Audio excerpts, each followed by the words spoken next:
What's up, old school homies? Today we're going to talk about some of the fundamentals of rock collecting and why they are fundamentals. So, you pretty much communicate with the rocks outside there when you're rock collecting. You're looking at rocks, the rocks look back at you, they tell you their features, and you pick them up based upon if the rock speaks to you, if it's brightly colored or if it's really clear. Everybody has a reason why they like some rock over another rock. So there's different pitfalls in rock collecting that slow you down from bringing every rock home. Because wouldn't we all just bring every single rock home and create whole landscapes out of rocks? Some people do.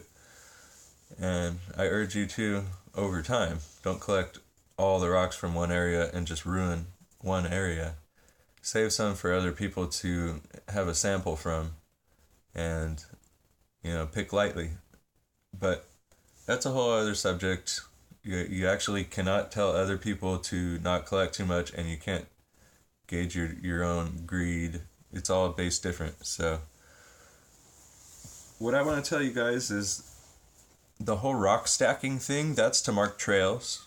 And if you're stacking rocks that you want to collect on your way back, that's fine, but don't do it in that rock stacking way, because the next hiker is going to pick up the rock that you collected.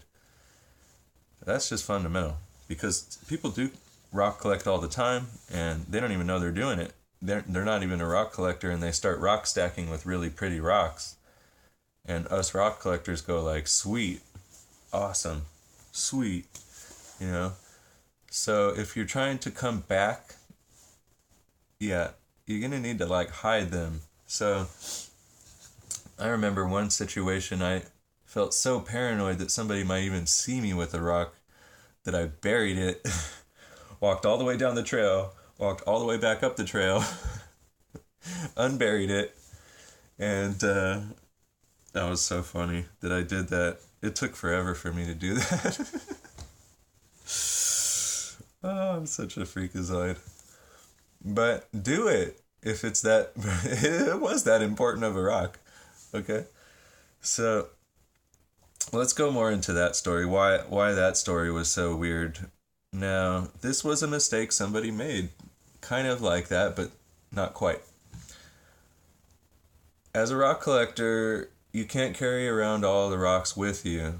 You usually want to pick up the rocks on the way back. That's just how it goes. Physics here, people. Am I going to pick up a rock, walk up the hill with it, walk back down the hill? No, you sap your strength by walking around with rocks in your backpack, so you remember where you put them, and you pick them all up on your way back down the trail. That's just how it goes. Unless there's a lot of people around, there's only one time I've ever had somebody see me put a rock somewhere and pick it up before I came back. And that was pretty funny. So that's not really going to happen. So, the whole story that's really important, why you don't pick up rocks and carry them around in your backpack like an idiot, like I know somebody did, is because you have to unload them. As you find new ones, you have to unload old ones. And what you're doing is you're scattering rocks all over the mountain or hill. Everybody knows everywhere you went.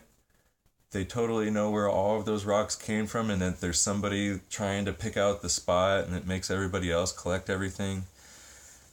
And I saw somebody's indicator rocks, like rocks that were somewhat good enough to take home but weren't good enough to take home, and I started looking at those, and what I saw on the ground was a rock that they would have taken home, and I picked it up and I held it and I said a prayer, and then I buried it, and then I walked down the trail, and then I walked back up, and then I held it under my shirt, and yeah, it was the real deal.